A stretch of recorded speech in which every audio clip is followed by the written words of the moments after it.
E então os lobisomens filhos de Gaia, em 1925, profetizaram uma guerra. Uma guerra travada entre muitas facções da sociedade dos vampiros e dos lobisomens. Nos vídeos anteriores, nós tivemos muitas histórias sendo narradas. A trajetória de cada um dos 13 clãs de Vampiro à Máscara. E os mais diversos e importantes conflitos que ocorreram ao longo dessa história, como o fim da primeira e da segunda cidade, da Guerra de Cartago e da queda de Constantinopla. E chegamos na Revolta Anarquista, com o surgimento da Camarilla, depois do Sabá, após a Convenção de Thorns. E hoje narramos um dos vários conflitos da sociedade cainita após a Convenção de Thorns, entre as duas seitas rivais, Camarilla e Sabá, mas com a presença dos Garou, dos lobisomens. E saltamos no tempo até 1993, na Guerra de Chicago. Informações que você encontra principalmente no livro Chicago by Night, segunda edição. Bom, embora vampiros e lobisomens tenham pouco amor um pelo outro, ali naquela área de Chicago havia uma trégua que já durava décadas. Até que houve uma escalada de hostilidades entre eles. E isso se deu graças a uma aliança entre o Sabá e os dançarinos da Espiral Negra. Os dançarinos da Espiral Negra são uma tribo perdida de lobisomens, garous que se voltaram para o lado da Wyrm. E a Wyrm, por sua vez, é parte da Tríade, um grupo que compõe a mais alta patente da hierarquia espiritual.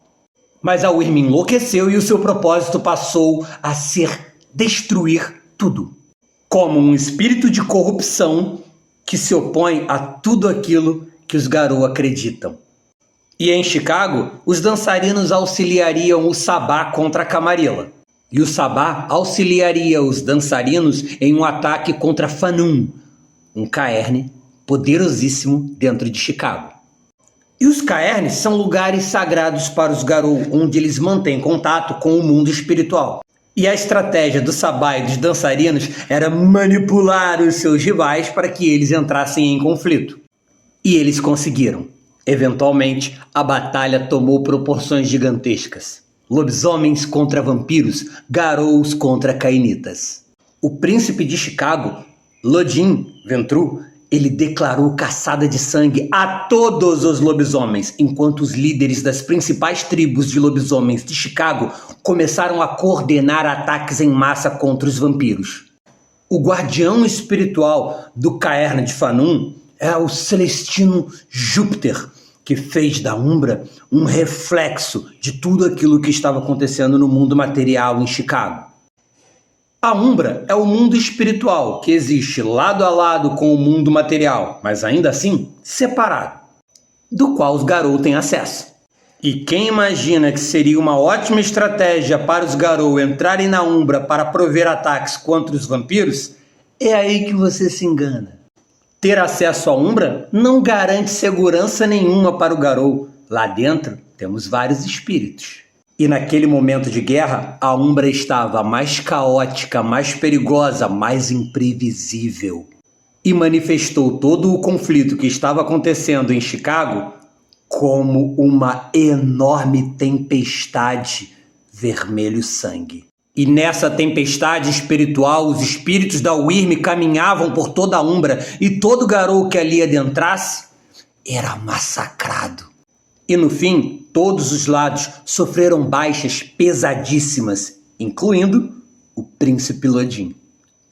Ele foi de arrasta para cima.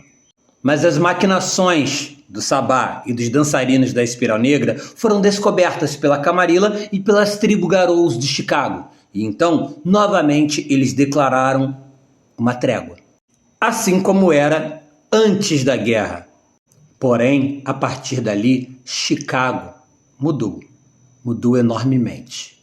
E vários vácuos de poder foram deixados.